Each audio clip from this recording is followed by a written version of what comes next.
Update 4 on Super Typhoon Haiyan, which is currently located in between Palau and the Philippines now, with wind speeds sustained of 175 miles per hour and a pressure of 911 millibars. Current position is 8.6 degrees north, 132.8 degrees east, and the storm is expected to close in on the Philippine Islands over the next 24 hours, possibly making landfall in the Visayas region as a strong Category 4 typhoon. At the moment, the forecast calls for a landfall intensity of 155 miles per hour, but we'll see about that as it happens, and obviously moving through the Philippines as a strong typhoon and then out into the South China Sea, making a final landfall probably in Vietnam still as a typhoon.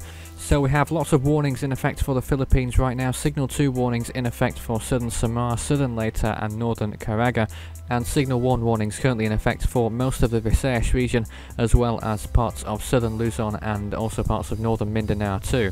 So that's the current situation there. We'll obviously see upgrades in those warnings as the storm draws nearer. Looking at the current potential for typhoon conditions then, or indeed any of these conditions shown here in the next 48 hours, the eastern Visayas region is obviously under the gun, with typhoon conditions being expected here, and that is likely to extend further west and also to parts of northern Mindanao as well. We could see some typhoon conditions occurring here, but obviously where the landfall area is, that epicenter region, we could see some Category 4 typhoon force winds. Sea surface temperatures right now are fairly warm where the storm is currently located, and that's going to remain the case until after its passage over the Philippines. Water temperatures are around 28 to 29 degrees Celsius, and that will likely drop off as the storm moves over the South China Sea to marginally favourable conditions. The CMC model then, you can see first of all, taking that storm over the Philippines and then into a landfall in Vietnam as a weakening system. We also have 2 systems in the Indian Ocean, one in the Bay of Bengal, one in the Arabian Sea, and that new typhoon that forms passes over a little bit further south over the Philippines and then out into the South China Sea by what looks like a typhoon at that point. GFS has something fairly similar, taking Haiyan a little bit further south than what the CMC is, I believe, into Vietnam eventually, and with that next system forming over the southern part of the Philippines too. So that's something to watch over the next few days. So this is the latest satellite imagery. You can see how the storm's been moving towards the west-northwest.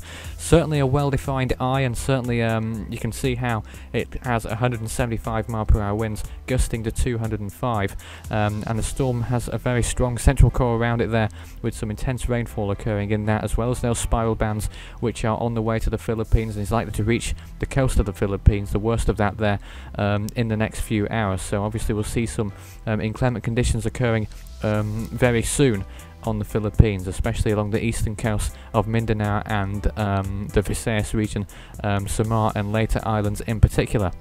And the storm's moved clear of Palau just about, though we have seen some bad conditions occurring there over the past few hours. So as of November the 7th, 2013 at 2 AM UTC, this is the current situation. 2 systems that could develop into tropical cyclones in the Indian Ocean, 90A and Invest, as well as 97S on the other side of the equator. And obviously in the Western Pacific we have Haiyan. That's the only thing that's going on in the Western Pacific at the moment, or indeed anywhere else in the world. It's the only system that is tropical storm strength or higher, and obviously Haiyan is at the higher end of that, currently with sustained winds of 175 miles per hour, which is held onto for the best part of 6 hours now. So 2013 is the 29th busiest season on record if these numbers are to be believed, but they can differ by source.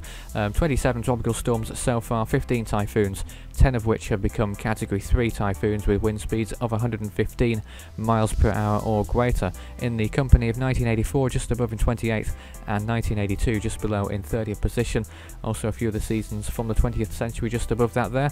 And you can track this storm at the website force13.com/stormtracking.html. That will remain up to date over the next 24 hours, probably a little bit of a gap over the next few hours, but there will be an update on there before the next video goes out at 3 PM UTC on Thursday the 7th of November. You can also find us elsewhere on the web, Facebook and Twitter. Just search Force13 on either of those mediums. You should find us fairly easily enough as always, and please do show your support by doing the usual means of engagement, liking, subscribing, commenting, favouriting, following, or indeed anything else that you may be able to think of. And if you have any comments or questions about the storm, obviously it's a fairly significant one. It's going to be a fairly strong one, could cause some significant damage in the Philippines, in particular the central part of the Philippines. You can do so in the comment section or by private message if you so wish, and I'll get back to you in a timely manner. Obviously, as I said before, the next video update on this system will be coming up at 3 PM UTC on November the 7th. That's 11 PM Philippine time, but until then, that's all for now.